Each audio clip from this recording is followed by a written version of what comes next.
Hello दोस्तों, मैं हूं जितेंद्र अंगुली और आप देख रहे हैं डिवाइन एजुकेशन। आज हम डिस्कस करेंगे लिमिट के कुछ इंपॉर्टेंट क्वेश्चन, ऐसे क्वेश्चन जो किसी भी एग्जाम में आ सकते हैं, प्रीवियस किसी एग्जाम में आए हैं, या जैसे ऐसे क्वेश्चन जिनके एग्जाम में आने के चांसेस बहुत ज़्यादा होते हैं, उन क्वेश्चन पर डिस्कस करेंगे। तो जिनमें जो फर्स्ट क्वेश्चन है, limit x tends to infinity 2 to the power x minus 1 minus 3 to the power x 4 to the power x plus 1 plus 5 to the power x plus 2। अब एक क्वेश्चन है आपसे कहा सॉल्व इट। लिमिट है x tends to infinity, अगर आप direct limit put करते हो तो 2 to the power infinity minus 1 मतलब इन्फिनिटी माइनस 3 की पावर इन्फिनिटी तो इन्फिनिटी, तो एक तो इन्फिनिटी माइनस इन्फिनिटी केस हो गया, नीचे भी इन्फिनिटी प्लस इन्फिनिटी तो ठीक, ऊपर आ गया इन्फिनिटी माइनस इन्फिनिटी या फिर इन्फिनिटी अपॉन इन्फिनिटी केस बन गया। तो जब आपका इंडेटरमिनेट फॉर्म में आंसर आए तो आप लिमिट डायरेक्ट पुट नहीं करते हैं, मतलब इसको कुछ इस तरीके से सॉल्व करना है कि इंडेटरमिनेट फॉर्म को आप सिंपल फॉर्म में कन्वर्ट कर सको। ठीक है, तो कैसे करेंगे? Limit x tends to infinity, सबसे पहले तो 2 to the power x into 2 to the power minus 1 3 to the power x, और सिमिलरली इसको 4 to the power x plus 4 5 to the power x plus 5 का स्क्वायर। बेस सेम होते हैं तो power का एडिशन होता है, इसके लिए इसको अलग अलग लिख सकते हैं। Limit x tends to infinity 2 to the power x into 1/2 minus 3 की पावर x, यहाँ से 5 to the power x common ले लो तो ये बचता है 4 टू द पावर x, या डायरेक्ट लिख दूँ तो 4/5 whole power is x plus 5 का स्क्वायर मतलब 25 इंटू 4 प्लस 25। ये 5 टू द पावर x इन दोनों के अपॉन में जाएगा, तो नेक्स्ट स्टेप होगा limit x tends to infinity 2 to the power x at 2/5 की whole power x into 1/2 minus 3/5 की whole power x upon 4/5 whole power is x into 4 plus 25। अब आप डायरेक्ट लिमिट पुट कर सकते हैं।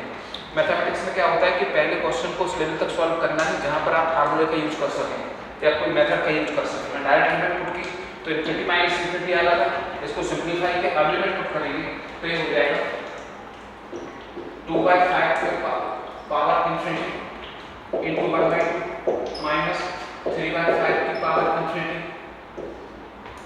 Upon 4/5 whole power infinity into 4 plus 25। Be know that, अगर आपको पता है और नहीं पता तो समझ लो कि a to the power infinity equal to 0 if a less than 0। अगर a की वैल्यू 0 से छोटी है तो इसका आंसर 0 होता है। 2/5 का आंसर जो आएगा 0 पॉइंट समथिंग, इसका भी 0 पॉइंट समथिंग, सॉरी 0 और 1 के बीच में 1 से छोटी लिखना था, तो लेस देन 1 होगा, तो हाँ 1 से छोटी है तो 0 point something 0 point something 0 point something है, तो इस पूरे का आंसर क्या आएगा 0।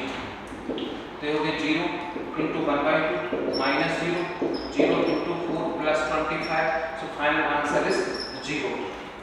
तो अगर a की वैल्यू लेस देन 0 है तो a to the power infinity 0 होता है, if a is greater than 0 so a to the power infinity is infinity, a जहां पर कोई भी वैल्यू है। ठीक है,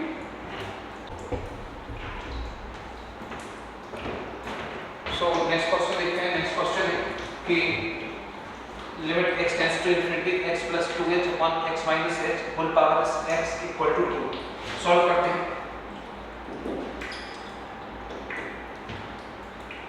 आपने लिमिट पुट की तो इंडिटरमिनेट फॉर्म मिल रहा है, इंडिटरमिनेट फॉर्म मिल रहा है तो आप इसको सिंप्लीफाई करेंगे, इंडिटरमिनेट फॉर्म को नॉर्मल फॉर्म में सिंपल फॉर्म में कन्वर्ट करेंगे, x कॉमन लेंगे न्यूमरेटर से,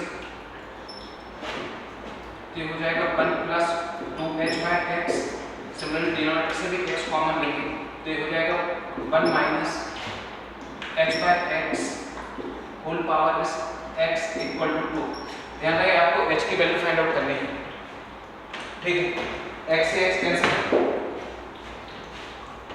अब ये जो x पावर है दोनों पे आ जाएगी, so limit x tends to infinity 1 plus 2h/x whole power x and 1 minus h by x whole power is x आपको एक फार्मूला पता होगा कि limit x tends to infinity 1 plus 1 upon f of x whole power is g of x हो तो e to the power f of x into g of x होता है। ये फार्मूला आपको पता होगा, नहीं मालूम तो पहले याद। सो लिमिट जो दोनों के साथ लगेगी, डिनोमिनेटर के साथ लगेगी, डिनोमिनेटर के साथ लगेगी, तो डिनोमिनेटर में क्या हो जाएगा, इसमें हो जाएगा e to the power limit x tends to 0 x tends to infinity 2h by x into x और डिनोमिनेटर में भी limit x tends to infinity minus h by x into x, ये दोनों x कैंसिल, मतलब limit तो put होगी नहीं, x ही खत्म हो गया तो लिमिट किसकी जगह पे पुट करेंगे, तो लिमिट खत्म हो गई तो यहाँ जाएगा e to the power 2h upon e to the power minus h। So ये नीचे से ऊपर जाएगा। अच्छा, इन सब के इक्वल टू क्या चल रहा था 2, क्वेश्चन में दिया था कि इसके इक्वल टू 2 है, इक्वल टू 2। सो नीचे से ऊपर गया तो e to the power 2h plus h equal to 2, minus power नीचे से डिनोमिनेटर से न्यूमरेटर में गई तो प्लस हो गई। So e to the power 3h equal to 2। So अब लॉग की प्रॉपर्टी होती है e ट्रांसफर हो लेफ्ट से right, so 3h equal to log e base 2, so h equal to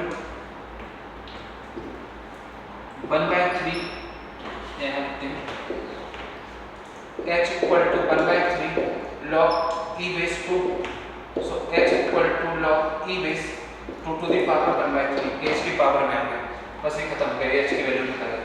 तो answer C is correct answer. Next question देखें।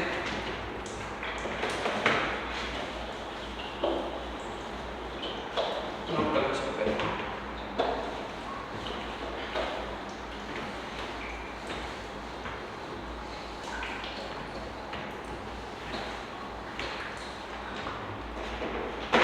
Next question ये है क्वेश्चन है कि लिमिट x टेंड्स टू 1, जैसे आपने 1 पुट किया तो 1 का square 1 x to the power n है, तो इन सब 1 का सम जो होगा वो n के बराबर होगा, क्योंकि लास्ट x की पावर क्या है n है, तो n माइनस n इज 0 और यहाँ भी 1 पुट करेंगे तो 1 माइनस 1 इज 0, तो ये 0/0 फॉर्म बन रहा, ठीक है 0/0 फॉर्म बना मतलब इंटरमीडिएट फॉर्म है, इसको सिंपल फॉर्म में कन्वर्ट करेंगे, इक्वल टू है दिया है 66, तो n की वैल्यू फाइंड आउट, इसकी वैल्यू फाइंड आउट करें और उसको लिखेंगे इसकी वैल्यू फाइंड आउट।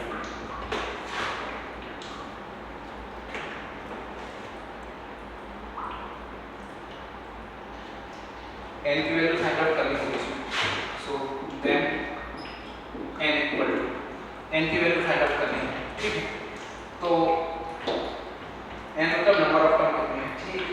जैसे आपने किया 0/0 वाला, तो मैं क्या करूँगा कि ऐसे बहुत सारे क्वेश्चन, इस टाइप के क्वेश्चन आपको डिफरेंट फॉर्म में बहुत सारे मिलेंगे कि n की वैल्यू फाइंड आउट करेंगे, n की नहीं तो इसका पूरे का आंसर निकालना होगा, यहाँ पे n की जगह पे कोई पावर लगी होगी क्वेश्चन में, मान लो 6, 7, 10, 11, 12 कुछ भी, और आपसे कहेंगे इसकी वैल्यू फाइंड आउट करो, तो जो मेथड मैं इस क्वेश्चन में यूज कर रहा हूँ सेम मेथड ही डिफरेंट क्वेश्चन में होगी जब इस टाइप के क्वेश्चन आए कि प्लस या माइनस में कोई कांस्टेंट होगा और जो ये कांस्टेंट होगा x की लास्ट वैल्यू है, x जो लास्ट पावर है वही होगी जो यहाँ पे लिखा हुआ है, ऐसे ही क्वेश्चन होंगे same.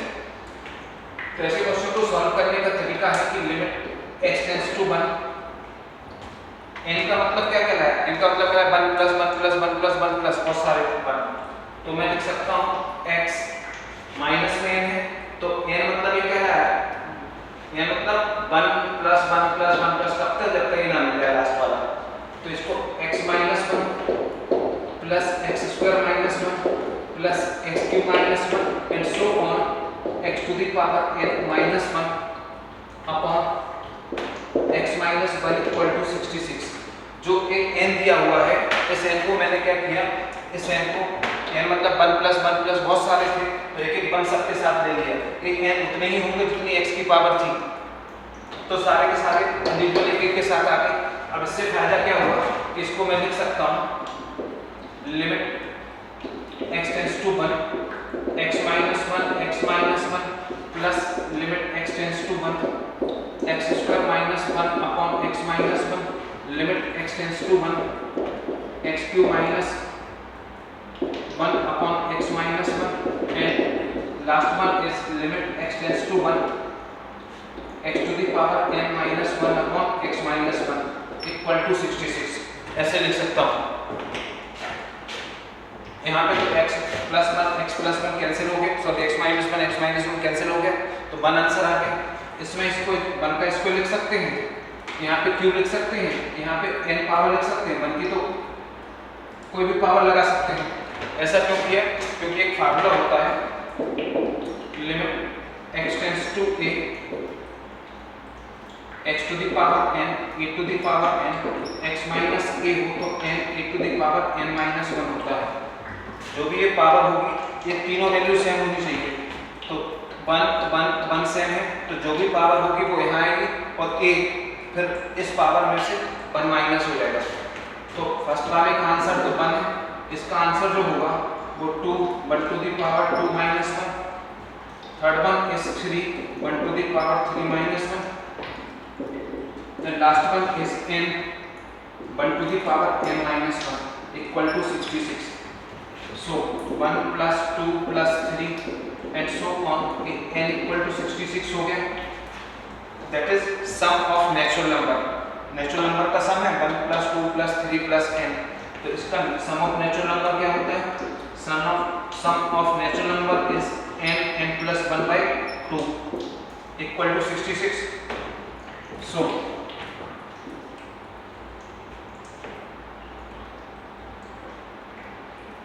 n square plus n equal to 132। so n square plus n minus 132 equal to 0।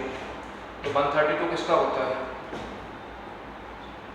12 और इसको लिख सकते हैं n square plus 12n minus 11n minus 130 equal to 0। अगर आप इसके फैक्टर निकालते बने तो n plus 12 minus 11 so n plus 12 equal to 0। तो n की दो वैल्यू आ जाएंगी, एक आ जाएगी n equal to 11 और एक आ जाएगी n equal to -12। तो -12 तो हो